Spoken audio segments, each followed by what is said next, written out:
Hello दोस्तों, आज जानते हैं हिरोशिमा और नागासाकी शहर की कहानी। 75 साल पहले अमेरिका ने जापान के दो शहरों पर परमाणु बम गिराया था। देखते ही देखते शहर मिट्टी में मिल गया था। आज इस वीडियो में हम उसी दो शहरों के बारे में बात करने वाले हैं। 6 अगस्त 1945 को अमेरिका ने जापान के शहर हिरोशिमा पर परमाणु बम गिराया था। इसके 3 दिन के बाद 9 अगस्त को नागासाकी पर एक और बम गिराया था।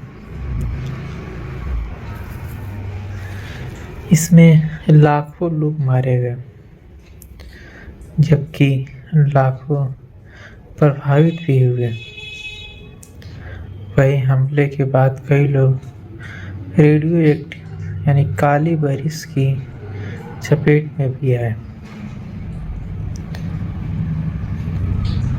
हिरोशिमा के जिला कोर्ट ने काली बारिश की चपेट में आए लोगों की पहचान के साथ ही उन्हें सभी चिकित्सा देने की बात कही थी। हमले से प्रभावित लोगों की फ्री मेडिकल ट्रीटमेंट दिया जाता था, जिन्हें जापान ने हिबोकुशा के नाम से जाना जाता था। द्वितीय विश्व युद्ध खत्म होने के बाद जापान सरकार ने गंभीर रूप से प्रभावित लोगों को फ्री सुविधाएं देने की घोषणा की थी। साथ ही सरकार ने कुछ इलाकों को गंभीर रूप से प्रभावित घोषित किया था। हमले के वक्त जो लोग शहर से बाहर थे, वे भी हमले के बाद हुई काली बारिश की चपेट में आ गए थे। 1945 में द्वितीय विश्व युद्ध खत्म होते होते जापान और अमेरिका के रिश्ते खराब हो गए, खासकर तब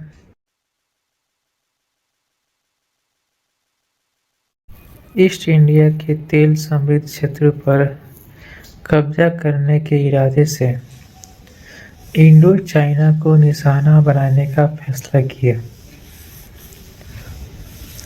इसलिए अमेरिकी राष्ट्रपति हैरी ट्रूमैन ने आत्मसमर्पण के लिए जापान पर परमाणु हमला किया। हैरी एस ट्रूमैन उस समय अमेरिका के राष्ट्रपति थे। उन्होंने चेतावनी दी थी, जापान या तो समर्पण करे या फिर पूरी तरह से विनाश के लिए तैयार रहे।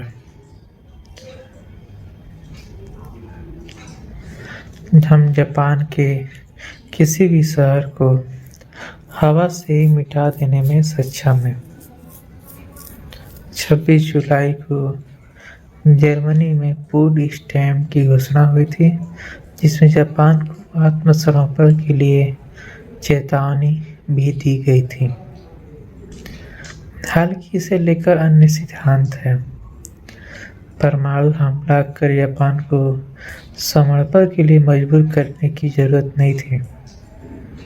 एक इतिहासकार गर अल्परोवित्स ने 1965 में अपनी एक किताब में तर्क दिया है कि जापानी शहरों पर हमला इसलिए किया गया ताकि युद्ध के बाद सोवियत संघ के साथ राजनीतिक सौदेबाजी के लिए मजबूत स्थिति हासिल की। हालांकि परमाणु हमले के तत्काल बाद 15 अगस्त 1945 को जापान ने बिना शर्त आत्मसमर्पण कर दिया था। 6 अगस्त को सुबह करीब 8:15 बजे अमेरिका के इनोला गे विमान ने हिरोशिमा पर पहला एटॉमिक बम गिराया। उस वक्त तापमान 10 लाख डिग्री सेल्सियस से भी ज़्यादा गर्म हो गया था। करीब 10 किलोमीटर तक सब कुछ जलकर राख हो गया। हवा की गति काफ़ी तेज हो गई। विस्फोट और थर्मल किरणों से बिल्डिंग के टुकड़े हो गए। हिरोशिमा की आबादी उस वक्त करीब 3,50,000 थी। इनमें से 43,000 जापानी सैनिक थे। लिटिल बॉय के नाम से जाने जाने वाला यूरेनियम हथियार को जब हिरोशिमा में गिराया गया तब वह 1850 फीट की ऊंचाई पर फटा। इसकी क्षमता 12.5 किलोटन TNT के बराबर थी। US strategic bombing survey of 1946 ने बताया कि बम शहर के सेंटर से उत्तर पश्चिम में विस्फोट किया गया था। इसमें 80,000 से ज़्यादा लोग मारे गए और कई घायल हुए। अगले दिन न्यूयॉर्क डेली न्यूज का हेडलाइन था, bare secret weapon atom bomb Japan most destructive force in universe. New York Times ने हेडलाइन दिया, जापान पर पहला परमाणु बम गिराया गया। मिसाइल 20,000 टन TNT के बराबर होता है। ट्रूमैन को चेतावनी, बर्बादी की बारिश। 3 दिन के बाद 9 अगस्त को 11 बजे नागासाकी पर दूसरा एटॉमिक बम गिराया गया। इसकी आबादी उस वक्त करीब 2,70,000 थी। वहीं नागासाकी पर फैटमैन प्लूटोनियम बम गिराया गया तो 22 किलोटन TNT के बराबर विस्फोट हुआ। इस हमले में 40,000 से ज़्यादा लोगों की जान गई थी। विस्फोट और गर्मी के चलते लोगों के शरीर से त्वचा लटक रही थी। पेड़ों की पत्तियां झड़ चुकी थी। एक सोशियोलॉजिस्ट ने बताया, शहर का एक पार्क लोगों के शोर से भरा हुआ था। वहां उसने एक बेहद भयावह दृश्य देखा। कुछ छोटी लड़कियां वहां पड़ी हुई थीं, जिनके न केवल कपड़े फटे थे बल्कि उनकी त्वचा भी शरीर से अलग हो गई थी। उसके दिमाग में तत्काल यह ख्याल आया कि यह नरक से कम नहीं था।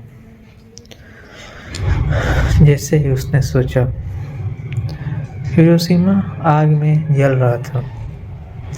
विस्फोट के थोड़ी देर बाद काली बारिश शुरू हो गई। इसमें रेडियो एक्टिव तत्व मौजूद था। सोशियोलॉजिस्ट ने बताया, 20 साल की शिबायामा हिरोशिमा, जो हमले के समय शहर में से बाहर थी, ने हमले के कुछ घंटों के बाद हिरोशिमा पहुंची। क्योवाशी नदी को पार करते हुए उसने नरक की एक पेंटिंग की याद दिलाती हुई एक दृश्य देखा। नदी में कई लोगों के शव तैर रहे थे। उनके चेहरे का साइज सामान्य से 2 गुना हो गया था। उनके पैर लकड़ी के जैसे खड़े हो गए थे। धमाके के बाद पूरे शहर में कई रंगों में गंदे, भूरे और काले बादल छाए हुए थे। हिरोशिमा और नागासाकी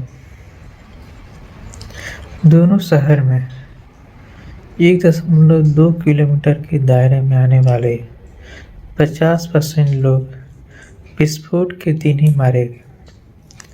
वहीं 80 से 100% लोगों की रेडिएशन और घायल होने के बाद जान गई। 5 महीने के भीतर हिरोशिमा की 3,50,000 की आबादी में 1,40,000 लोग मारे गए, जबकि नागासाकी की 2,70,000 की आबादी में 70,000 लोगों की करीब जान गई।